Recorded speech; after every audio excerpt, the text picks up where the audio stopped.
नमस्कार दोस्तों, signal and system lecture series में आप सबका बहुत स्वागत है। दोस्तों, इस वीडियो में सिग्नल रिकंस्ट्रक्शंस की पूरी डिटेल्स इजी लैंग्वेज में हम एक्सप्लेन करेंगे। सबसे पहले आपको बता दूं कि सैम्पलिंग थ्योरम में सिग्नल रिकंस्ट्रक्शन होता क्या है। सैम्पलिंग थ्योरम का यूज़ करते हैं कोई भी कॉन्टिन्यूअस टाइम सिग्नल को डिस्क्रीट टाइम सिग्नल में कन्वर्ट करने के लिए। मान लीजिए x ऑफ n आपका कोई डिस्क्रीट टाइम सिग्नल है। इस सिग्नल को अगर मैं कॉन्टिन्यूअस टाइम सिग्नल में कन्वर्ट कर लूँ तो इसको कहते हैं सिग्नल रिकंस्ट्रक्शन। डेफिनेशन क्या है? The process of reconstructing a continuous time signal that is x of t from sampled signal that is x of n is called signal reconstruction और इंटरपोलेशन। ध्यान दें बच्चों, डिस्क्रीट टाइम सिग्नल से continuous time signal में signal अगर मैं reconstruct करता हूं या डिस्क्रीट टाइम सिग्नल से कॉन्टिन्यूअस टाइम सिग्नल में मैं कन्वर्ट कर लेता हूं, उसको इंटरपोलेशन भी कहा जाता है। तो जैसे मैंने सैम्पलिंग थ्योरम में एक्सप्लेन किया था कि x ऑफ t आपका कोई कॉन्टिन्यूअस टाइम डोमेन सिग्नल है, del t s of t आपकी एक इनफाइनाइट इम्पल्स ट्रेन है, जिस पीरियोडिक ट्रेन है। इन दोनों सिग्नल्स को मैं सैम्पलर में भेजूं तो सैम्पलर कुछ खास नहीं, एक मल्टीप्लायर सर्किट होता है। सैम्पलर का फंक्शन है जो भी इनपुट इसको दी जाती हैं उन दोनों इनपुट का प्रोडक्ट ये आउटपुट पे अवेलेबल कराता है। तो इन दोनों सिग्नल का जो प्रोडक्ट है वो एस ऑफ टी, जिसे मैं सैम्पल्ड सिग्नल या डिस्क्रीट टाइम सिग्नल कहता हूँ, वो हमें मिल जाता है। जब हमने सैम्पलिंग थ्योरम का प्रूफ डिस्कस किया था इससे 2-3 वीडियो पहले, तो एस ऑफ टी का ये सारा एक्सप्रेशन आया था।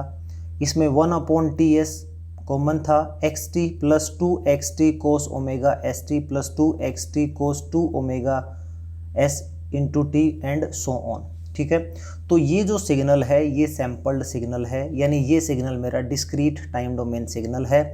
इस सिग्नल को किस चीज़ से पास करूं कि मेरा वापस से कॉन्टिन्यूअस टाइम सिग्नल आ जाए, वो इस वीडियो का मेन टॉपिक है। तो सबसे पहले कुछ बेसिक नॉलेज है जो आपको यहाँ देना चाहता हूँ।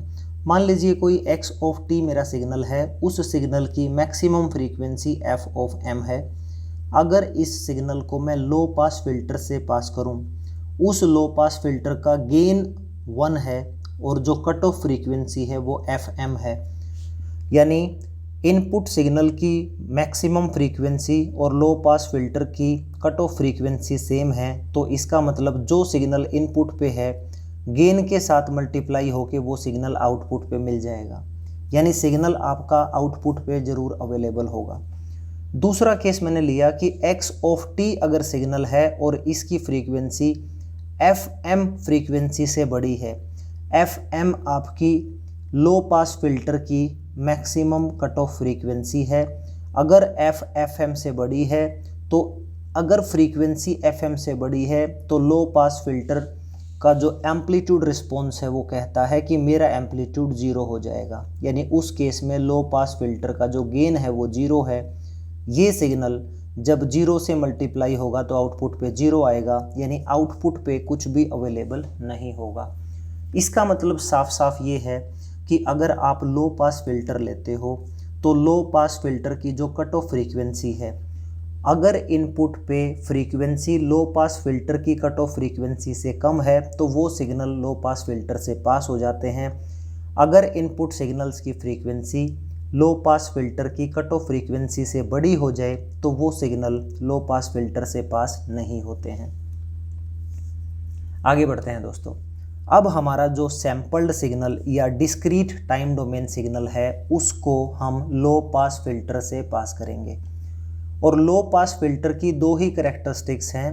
वो कैरेक्टरिस्टिक्स क्या हैं कि उसकी कट ऑफ फ्रीक्वेंसी कितनी हो, उसका गेन कितना हो, ताकि मैं ये डिसाइड कर सकूं कि जो सैम्पल्ड सिग्नल है जिसमें अलग अलग कंपोनेंट अवेलेबल हैं, तो ऐसा कुछ होना चाहिए मेरा लो पास फिल्टर कि सिर्फ वो x ऑफ t को पास करे, बाकी जितने भी सैम्पल्ड सिग्नल के कंपोनेंट हैं उन सबको लो पास फिल्टर से पास ना होने दे।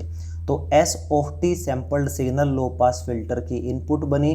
इसके बाद लो पास फिल्टर की जो आउटपुट है वो x ऑफ t आनी चाहिए, जिसे मैं कॉन्टिन्यूअस टाइम सिग्नल कहता हूँ।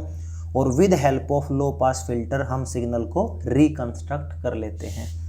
तो अगर मैं स्पेक्ट्रम एनालिसिस करूं, जो कि ऑलरेडी हम इसको डिराइव कर चुके हैं, जो सैम्पलिंग थ्योरम का जो प्रूफ हमने डिस्कस किया था उस वीडियो में हमने ये एक्सप्रेशन डिराइव भी किया था। s of w that is 1/ts x of omega plus x of omega minus omega s plus x of omega plus omega s, likewise plus x of omega minus 2 omega s plus x of omega plus 2s and so on. कायदे से जो मेरा लो pass filter है, लो pass filter सिर्फ आपके इस component को पास करे तो जो इनपुट है वो x of t divided by ts है। तो डेफिनेटली जो गेन है वो अगर मैं ts ले लूँ तो x of t divide by ts, ये अगर इस गेन से मल्टीप्लाई होगा तो सिर्फ x ऑफ t बचेगा। अब x ऑफ t की जो मैक्सिमम फ्रीक्वेंसी है वो fm कंसिडर करते थे, तो जो लो पास फिल्टर की कट ऑफ फ्रीक्वेंसी है वो आपकी fm के बराबर होनी चाहिए। तो दो करैक्टरिस्टिक्स यहाँ से पता लग जाती हैं। अगर मैं स्पेक्ट्रम की बात करूँ तो डेफिनेटली इसका जो स्पेक्ट्रम है वो कुछ ऐसा दिखाई देता है। मैंने पहले वाले वीडियोस में भी इसका स्पेक्ट्रम बना रखा है, कुछ इस टाइप के स्पेक्ट्रम आपको दिखाई देंगे, राइट। और एक अकेला जो इंडिविजुअल x ऑफ t जो सिग्नल है जिसका Fourier transform x of omega है, ये सिर्फ उसका स्पेक्ट्रम यही होगा। ये आपका होगा माइनस ओमेगा m से प्लस ओमेगा m, और ये जो आपका सिर्फ ये जो सेक्शन है ये आपका x ऑफ ओमेगा का स्पेक्ट्रम है। This is x of omega. तो कायदे से जो मेरा लो पास फिल्टर है उसका जो स्पेक्ट्रम है या उसका जो फोरियर ट्रांसफॉर्म है वो ये होना चाहिए। गेन t ऑफ s, इसीलिए मैंने t ऑफ s लिखा। फ्रीक्वेंसी fm है, in terms of angular frequency क्या होगी, माइनस 2 fm से 2 fm, बिकॉज यहाँ माइनस ओमेगा m है, ओमेगा m को 2 fm लिख सकते हैं। तो इस टाइप का मेरा जो फ्रीक्वेंसी रिस्पॉन्स है लो पास फिल्टर का वो होना चाहिए। अब मेरी इंटेंशन है कि ये मेरा Fourier transform of low pass filter available है, इसको मैं टाइम डोमेन में निकालना चाहता हूँ। तो h ऑफ w आपके पास ऑलरेडी आ चुका है, h ऑफ t हमें निकालना है जिससे लो पास फिल्टर का इम्पल्स रिस्पॉन्स हमें पता लग जाए, और वो पता लगने के बाद लो पास फिल्टर को डिज़ाइन करना बहुत आसान हो जाता है। तो ड्यूअलिटी प्रॉपर्टी एक होती है फोरियर ट्रांसफॉर्म में। फोरियर ट्रांसफॉर्म की लेक्चर सीरीज़ में आप देख सकते हो। अगर आपको एक रेक्टेंगुलर पल्स दे दी जाए इन टाइम डोमेन तो इसका जो फोरियर ट्रांसफॉर्म है वो डायरेक्टली निकाला जा सकता है। t और t, जो विड्थ है वो 2t है और जो हाइट है वो t है, यानी एरिया लिखेंगे, एरिया होगा आपका 2t into ts, okay, and that is sampling omega width divided by 2। Width 2t है तो डिवाइड बाई 2 करूँगा तो t बचेगा। तो ये इस रेक्टेंगुलर वेव का फोरियर ट्रांसफॉर्म आ चुका है। अगर मैं यहाँ ड्यूअलिटी प्रॉपर्टी यूज़ करूँ तो 2t ts as it is, 2t into ts as it is, sampling omega की बजाय आप टाइम डोमेन रिप्रेजेंट करें, बाकी t आपका एज इट इज़ होगा। तो इसका जो फोरियर ट्रांसफॉर्म होगा वो क्या होगा, 2 pi into same signal, but इसका जो ओमेगा t की बजाय आप ओमेगा लिखोगे और टाइम रिवर्सल ऑपरेशन भी लगाओगे। तो 2 पाई आ चुका है, ts आप यहाँ मल्टीप्लाई करेंगे और इसके बाद ये जो है इसको मैं गेट पल्स से रिप्रेजेंट करूँगा। g नीचे लिखा जाएगा इसकी विड्थ दैट इज़ 2t और यहाँ लिखा जाएगा माइनस ओमेगा। टाइम डोमेन में था, अब आपका फ्रीक्वेंसी डोमेन में है। क्योंकि सिग्नल आपका सिमेट्रिक है तो g of omega g of minus omega same रहेगा। तो ये लिखेंगे हमें 2t into ts sampling of t, capital T, Fourier transform होगा आपका 2 pi ts z 2t into omega. मैंने g of minus omega will remain same as g of omega because this signal is even signal.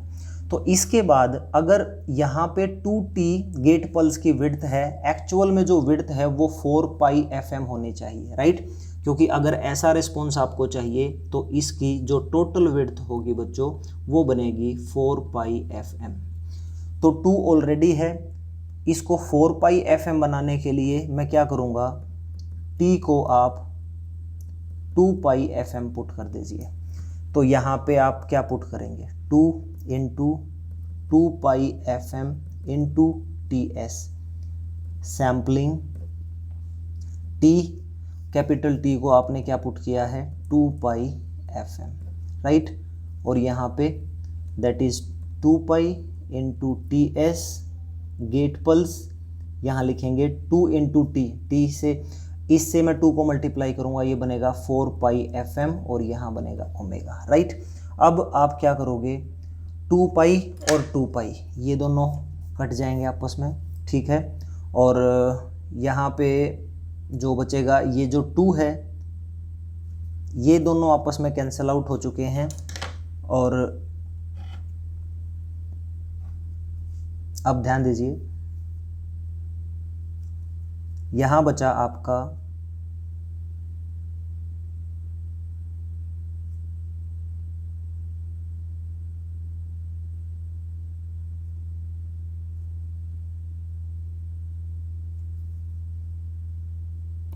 ts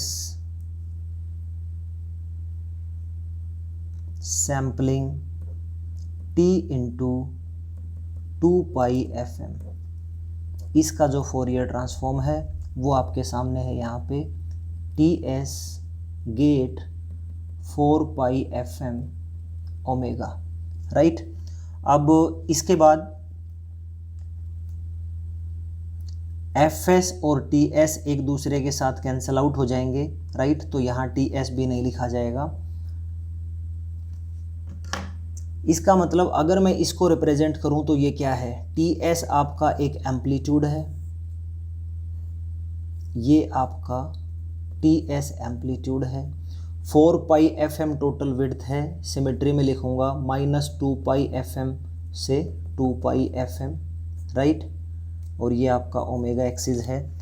और अगर आपका Fourier transform ऐसा है तो इसका फोरियर ट्रांसफॉर्म ये है, तो इसका इनवर्स फोरियर ट्रांसफॉर्म क्या होगा, ये वैल्यू। और ये वैल्यू आपके पास आ चुकी है, sampling t into 2πfm, sampling को मैं सिंक भी बोल देता हूँ, तो sinc function 2πfm into t, ये आपका आ गया h ऑफ t। तो यही था हमारा प्राइम कंसर्न कि जो हम लो पास फिल्टर यूज़ करेंगे जिसकी हेल्प से discrete time signal continuous time signals में कन्वर्ट हो जाएगा, उस लो पास फिल्टर का जो इम्पल्स रिस्पॉन्स है वो होना चाहिए sinc 2πfm into t। I hope दोस्तों ये आपको बहुत अच्छे से समझ आ गया होगा। नेक्स्ट जो वीडियो है उसमें टाइप ऑफ सैम्पलिंग मेथड्स पे इन डिटेल डिस्कस करेंगे। Thank you so much for watching this video.